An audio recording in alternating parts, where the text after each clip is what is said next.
Coming up, we celebrate mistransformations, we discover the horrors of unpaintable paint, and we give Starscream his crown. Just maybe not the right Starscream. And I try to convince you this is one bad Astrotrain. Sorry. I really like Astrotrain. I didn't think I was going to like Astrotrain. The internet told me not to like Astrotrain. But when I finally got him home, and I got him out of the box, and I started messing around with him, I really like Astrotrain, and we're going to get into it right away. First, we're going to talk about his robot mode, and that is where most people have the most complaints. And I don't.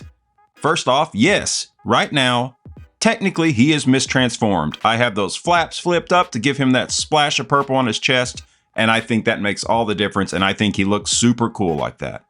But of course, here's the official transformation, and it's where a lot of people have the most trouble with the figure, and I kind of understand. Hasbro told us they used unpaintable plastic, and that's why there's no collar on the front. Where we would expect to see some collar for Astrotrain, if it were movie accurate, is on the stomach. But he, of course, doesn't have that. But hey, isn't that what Toy Hacks is for? I think we'll be fine.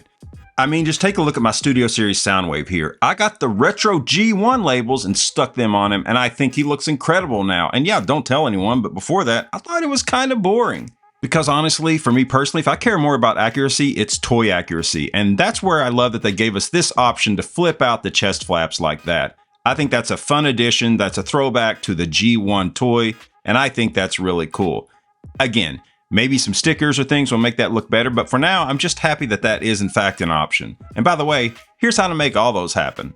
Beginning, of course, with the official out-of-the-box transformation, the first thing you want to do is just get your thumb under this little bit right here and pull out the tail fin, and then you can just spread that apart, and it is a tight joint, which is good, and tab them into either side of the chest plate, and then once you're done, there you have the toy reference, toy accurate version of Astrotrain, but it does leave a major gap in his stomach.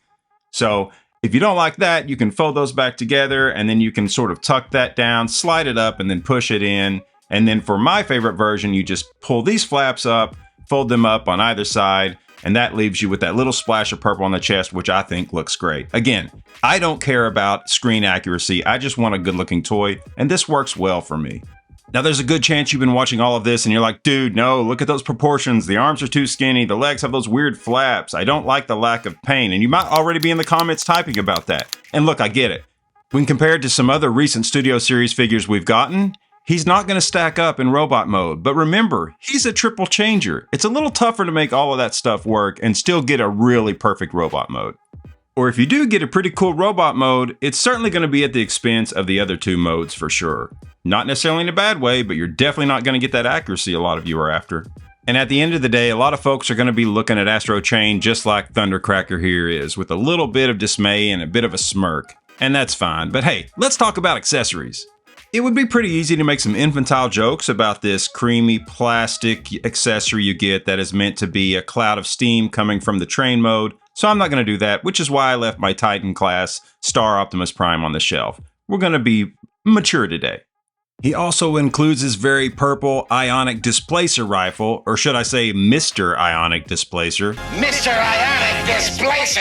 Or is this smaller gray pistol supposed to be the Ionic Displacer? Because in the cartoon we just saw, of course, it was a smaller gray handgun, but in the original toy you got the large purple rifle. Regardless, they both work with blast effects, so that's fun. And I'm sure someone can clear that up for me in the comments because I didn't have time to research any more on that. But you do get 3 blast effects in total, which will work out great for train mode.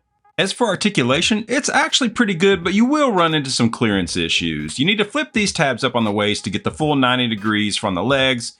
The knees are ratcheted, but they will bend 90 degrees. But when you go back, you're going to hit the back wings right there, and that's as far back as you can go. And yeah, those ratchets are pretty tight, but you do have hip swivel as well. The ankle tilt is pretty slight, and I would like to see it be a little bit better, but you are saved by the fact that the feet are really long, so they'll balance on the sides almost as well as if you had good tilt. You have decent waist swivel, but those purple tabs on the sides of the hips will hit the back, and that will block you from twisting any further than that. The arms are fine. They won't do a full 360, of course, because of those wings on the backpack, but you do have a good elbow bend, and you also have a bicep swivel as well, which is nice. The head movement is pretty slight, but it does match kind of a natural range of motion. It doesn't bend up very well, but he looks down okay. I wish it was a little bit better, but it's not too bad. He does have wrist articulation as well, and his fingers articulate like this, and they're meant to be able to hold Coronation Starscream's crown. But since I don't have him, we're going to use Supreme Starscream instead. As you can see, he holds his crown also just as nicely. There you go, little buddy. There's your crown. That's pretty cool, right? And while we're here, I do want to mention something about those wings. As you know, the G1 Astrotrain had that gray sliver across the top of his wings, and they're meant to be folded down, but if you fold them up, you actually block the back kibble, and you still get that same effect. So you'll notice in a lot of my pictures and posing, I have the wings up like that, and that's why. I just kind of prefer them that way. And another note for these wheels and the coupling rods on the legs, you want to hold the coupling rod out of the way so you can tab that in. If you lift it up like I have it there, and then you tab them in appropriately, it'll fit nice and tight on the side of the leg, and it's going to look really good. So that's just a tip for when you're transforming him back. And now that I think I've said everything I can say about robot mode, let's just get him transformed. So let's move to the transformation desk. Okay, so the audio will be slightly different for the transformation portion because we're doing it live. We'll do it live! Fuck it! I want to do a proper transformation, not a slickly edited whatever, because we want to keep it real and show you the issues you might run into. But otherwise, I think you'll find that for the most part, other than a few key issues, the main being this little bit of engineering right here, it's not too bad, and a lot of it is almost kind of standard fare. So anyway, with the hands, we'll start by turning them out so you can see the pins right here like that. And then we want to turn the fist this way so that it's sticking out on the wide end like that. Same thing on the other side. We're going to turn the hand out like this. And then we're going to twist the fist this way so it's sticking out like so. Okay, so for the next step, we can actually kind of pull the head up and back a bit and just get that out of the way, because then you would take, if these flaps were down like that, you would push them up like so, fold them up here, and then just take this whole bit and lift it up just like that to kind of get it out of the way. So with these lifted up, we're going to pull what ultimately becomes the tail fin up and out of the way, like so. And now we're going to bring these in. And what we're doing when we fold these in, we want to use this slot right here, the outer one, not the long one, the shorter one, to go into this tab right here. So that's what you're doing. So as you move it in, you want to make sure that that tabs into that slot there like that, and that should hold it in place fairly well. Same thing over here, push it around and in, and then just make sure that that outer slot tabs in just like so. And then with that in place, you see right here we have two tabs on these chest panels can come down and tab into place just like that. And then we're going to take this bit and slide that back down, and it will actually nest right here. You see there's the two slots right here. This is going to push into place. You'll lift it up a bit and it'll slide in so those tabs can nest right in that spot just like that. And now coming around to the back, we can take his head on this bit right here and actually push that in like so. And then for now, we're just going to kind of keep this out of the way, because next step is we're going to work on the legs. So first thing you can do is literally just tab the legs together, push them in just like that so they're tabbed into place. These bits are naturally going to kind of pull off to the side, but you can kind of lift them out. I mean, when you're messing with it, they're going to pull away if they're not tabbed in very well, but you can kind of pull them out to the side like that to get them out of the way for now. And now with the legs tabbed into place, again, this is unwieldy, but you know, people are going to say, oh, just fold it back, whatever. Just keep it out of the way while you're transforming other things. So anyway, once the legs are tabbed in, you're going to take the feet and just push them back and tuck them in just like so. And now a very important step, as we try to keep these out of the way for now, is that, and I struggled with this for a long time because instructions weren't quite clear, but maybe I'll show what I'm talking about in the instructions. You need to actually angle the legs up a bit so they look about like that. This angle is very important for the train mode. So you have to have it up like that, and then once you've done that, and it might move on you, you know, these are the real struggles that you're going to deal with. But once you've done that, then you can take this bit, lift it up, and scoot it back like so. Keep the feet tabbed in, make sure you hold on to that angle, and before it tabs in, I want to show you. Right here, you have these two tabs. They're going to go into slots right inside, just like that. Push them in, and you're in good shape, and make sure you still kind of got that angled up like that. And you'll confirm that when you're pushing the you start tabbing things together. But if you're really struggling, it's because you haven't angled it up like that. Now here's the bit of engineering where they got really cute, and it just makes me nervous. So it's not a bad design by any means, but these are meant to have been certain ways and not other ways. So you want to be sure what you're doing when you transform. So they bend up like this, and then just let them go this way. And while you do that, you can turn this way. And ultimately that you're going to bring it this way around like that. So again, watch this. So lift it up and then twist it this way and let it kind of push into place like that. And then your next step is going to be, and again, I'm not trying to tell you any of this is going to be super simple, especially the first few times around, is you're actually going to take this and tab this into 2 spots here. One tab into that slot there, another tab into this slot right here. And you want this kind of out of the way when you do it. But if everything is lined up appropriately, those should tab into space, into their slots fairly well. We'll start by pushing this one in, and then we'll make sure that one pushes in as well. And hopefully fairly neatly, it all kind of comes together and holds in place, just like that. So we want to do the same thing on the other side. We're going to fold this up and try and keep this little bit as neat as we can. And then we'll push that into that tab there. And then we'll make sure this one tabs in there appropriately. And for now, we're pretty good with that part. But of course, as we keep working, it might come a little loose on it again. So you're just going to have to keep working with it as you go along. Again, it's not a bad bit of engineering, but you want to make sure you're twisting this the right way. And if you're fighting it, don't fight it, because these are going to be the first bits that are going to break on people for sure. This plastic isn't that thick. And if you're trying to bend or make it work and it's not, you're going to get into trouble. So don't do it the wrong way, and don't fight it. If it's fighting you, stop and make sure you're twisting things the right way. And so for the next step, of course, you're going to be spinning things around, but obviously what you're trying to do is get these bits down like that. So twist it around so it's going to come down this way, because these are going to fold down on either side to help form the train.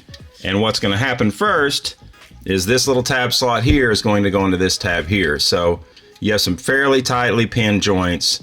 You want to just bend it down in such a way that you can tuck that tab into that slot. Same thing on the other side, just bend it down. And again, this is the other issue I have. This bit will come off. This is one of those tabs that will, if you fight it, it will come off. It's a good thing it will come off, but it can be a pain, so it is what it is. You have very tight joints here, which is good, and then you have this typical sort of friction joint here that could be an issue for you. So you want to make sure that's pushed into place. Keep this out of the way, and then make sure these tabs go into these slots on either side, just like that. So you have it looking like that. Everything lined up as much as possible. And then these bits can swing around to form the rest of the train. And now here's the other thing. So you have several tab connections. It's kind of hard to show them all, but in theory, it should slot over these 2 tabs. And then this train bit is going to tap into here. This is the tab you're definitely going to get to work. It's going to push on top of this one and push back into here. These are just going to kind of sit on the tabs. They don't push in very well, at least on my copy. But it's not the worst. You'll see when we're done. So we're going to bring it around. And as we do, I'm going to kind of lift it up over and just make sure that that tab sets on that tab, which sets on that tab slot, and they can all kind of push together. And then this piece, while we hold that in place, we're going to fold that up, and that will push, in theory, onto that tab, but it's just going to kind of rest on it. And then, of course, you want to finish by tabbing these together. And if everything's lined up, those should tab together just fine, and you should have the working train thing there. Whoopsie. Not quite tabbed together, so we'll want to make sure this is pushed in, and then we can push those in and make sure that's all tight. And now we're in pretty good shape with that. Push that in. So same thing on the other side. We're going to make sure this is already kind of pushed in. We're going to swing this around, hold things in place. And again, 2 things are happening here. I'm reaching around, like I showed you, I'm reaching around the camera and doing this, so it makes it more awkward for me anyway. And also, I'm trying to be very instructive, and I've done this several times now. I've done this believe me, quite a few times already, but it will come easier over time, and I actually kind of enjoy the transformation process. Honestly, I do. But it does it definitely leaves very little room for mistakes. So tuck that in, push that in, and there everything's in place. We should be able to tab these in like so. Make sure these are all pushed back in their tabs, and if we're good, this bit should work okay. Our wheels aren't turning as good on this side, but let me see. Everything is tabbed in pretty well. And these are tabbed in, so yeah, I think we're good. So last step would be to bring this down, fold it around, and you've got two big, thick, chunky tabs right here and slots right there. So you're just gonna bring it down and make sure that tab's in the slot on either side, just like so. Push everything together. And there you have your train alt mode, which is arguably probably the best mode. So looking at it here and looking at it in probably every other video you've seen so far, it is probably not transformed 100% perfect. And I gotta get my hand stop messing with the focus, but these are always going to be resting on their tabs, but not necessarily pushed in. And so again, a big part of it is having that angle correct, so everything kind of lines up as good as possible. But at the end of the day, it's never going to be fully perfect, at least not on mine. If you can get it there, great. But honestly, I don't notice a difference, and I don't mind, and I think it looks actually really good. And just getting a look at the details before we start doing the comparisons and things like that, I really like the train mode. I think the panels we see and the lines fit the look of it just fine. I think it's fairly screen accurate, and it just looks like a very imposing, really cool looking train, a steam engine train with the rocket boosters on the back here. And I think it's really cool. And of course, to complete the look, we can't forget our little trail of smoke here. And of course, you just push this bit into the top here, like so, and then push this into the back. And there you have your trail of smoke. And I'm sorry, I don't know who could hate this train. I just think it looks super incredible. I mean, the magic of how they created the steam coming off of this thing, I think is just really cool. Absolutely really cool. But anyway, that's the transformation bit done. Now let's just talk a little bit more about the alt mode and do some comparisons. And yes, it even has working coupling rods, which I think is another reason the alt mode is so incredible and why most people love it. And for me, it even gives me vibes of that original G1 version, which of course is very nostalgic. As more folks have gotten their hands on Astrotrain here in the last couple weeks, I've noticed most of them say that they really do like the train mode and believe possibly that Hasbro really focused on that as their main center of focus, that they wanted to make sure they got this part right. And if that's the case, I mean, they did a great job. I really do love this alt mode quite a bit. The blast effects and of course that steam trail on top are just awesome additions to this, and honestly, it's really hard to put this thing down. Which is one of the reasons I often find myself carrying this thing around and admiring it all over the house when I should probably be doing some chores. But honestly, who can blame me when there are so many amazing little details on this alt mode? The painted yellow windows really do seem to glow, and the way the steam trail really fades into the distance gives this thing almost a sense of movement. And for folks who do want to keep him in train mode, I think they're going to have a lot of fun working him into their displays. It'll take a little bit of creativity and imagination, but you can come up with some really cool stuff. Certainly people who are way more imaginative than me at posing and photographing their figures are going to have a good time with this. And finally, while his robot mode might not be as good as some of the other more recent Studio Series figures we've seen, this alt mode is at almost the top of the list for me. In fact, running through some comparisons, on any given day, I might actually prefer Astrotrain to Optimus Prime. Thundercracker is tougher. I really love his alt mode. It's no contest with Megatron. Astrotrain is way better than Megatron. And don't forget, this is what the Titans Return Astrotrain looks like. And of course, there's Blitzwing in his tank mode, and for some reason, Soundwave.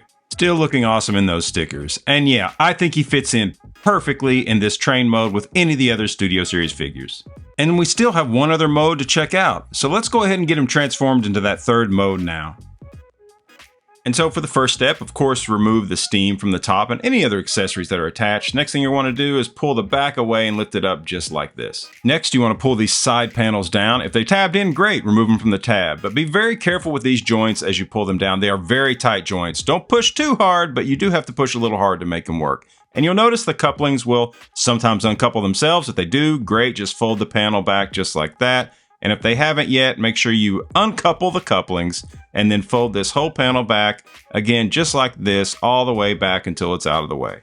Next, untab the walls of the train from the back and straighten them out, and these are by far the tightest joints on my copy, so just be careful when you're doing it. The next thing we're going to do is untab those wheels on the front and just kind of fold them up and out of the way. They might have already come untabbed on their own, but if they did, just fold them up and kind of flatten them out, level them out for now, and we'll come back to them. Next, we want to snap that train back into place just like that. And now we're going to take those front wheels and just fold them up and tab them on these two tabs right here, which will hide the wheels and hide the little coupling piece. And now what I've realized when I'm doing this is that you want to kind of lift the coupling piece up and away, move it out of the way and hold it until you can get it tabbed into place, then you can kind of tuck it away. That works for all the couplings.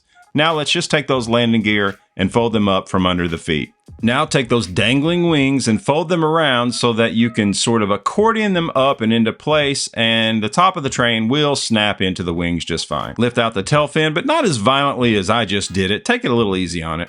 Now take that back panel and tab that up into place, and then fix the tail fin a bit, which I didn't do here, but I will fix it in a second. Next, fold up the flaps on either side on each wing and get them into place. At this point, you can check those two little pieces and make sure they're pushed in properly so they line up like that. Then you know you're in good shape and everything should be tabbed in really well. And then finally get back there and fix the tail fin, which I did this time. And now just enjoy what I think is a really cool shuttle mode. As you can see here, I kept trying to fly it in front of the camera to make it look really cool. Not sure if I pulled it off, but I do think the shuttle itself looks pretty cool despite the gaps and things you see there. Those coupling rods might rattle around a bit for you, but you can probably tuck them in. I wasn't able to lock them into place, and they do fall out every now and then, but again, they don't bother anything. You have the wheels underneath, and you have the landing gear, and if you have the wings set up just right, this baby rolls. And yes, I really like him despite the flaws. I personally think he looks really cool from just about any angle. And yeah, you do have those engineering pieces there in the back that certainly stick out, but I think it works fine, and I think he looks just as good, if not better, than that original Siege mold, or the Legacy repaint you see here because I sold that Siege Astrotrain. Now, running through shuttle mode comparisons and ranking them, Thundercracker's obviously way better, but again, I love this mode better than the Megatron tank for sure. Optimus Prime, I think, is a little cooler than the shuttle mode, and I'm just going to call it a tie with this 2008 Allspark Evac because he looks awesome too. And did I mention I really do like just making this cool shuttle fly back and forth? It's a lot of fun. As for weapon storage, of course he has those 5mm ports on either side, so you can take his purple blaster and you can stick that in on one side, and then you can take a smaller gray blaster and stick it on the other side, and that keeps your weapon safe, and it looks pretty cool too. But there is another option that I think is pretty cool. Take the purple blaster and stick it underneath of the shuttle mode, and then tuck the landing gear away as best you can, and now he has a really cool blaster riding underneath to shoot at his enemies. Pretty cool. If I had any complaints at all about the shuttle mode, sure, there are some gaps in the middle and it doesn't look as clean as it could, but again, it is a triple changer, so I will take what I can get, and I think this was a solid effort. So that's my review of Astrotrain, a figure I really love, and I hope you do too, but you don't have to. I love his train mode, and I love his shuttle mode. I just think he's a lot of fun, but again, that's just my opinion, and I hope you have a great day. We'll do it live! Fuck it!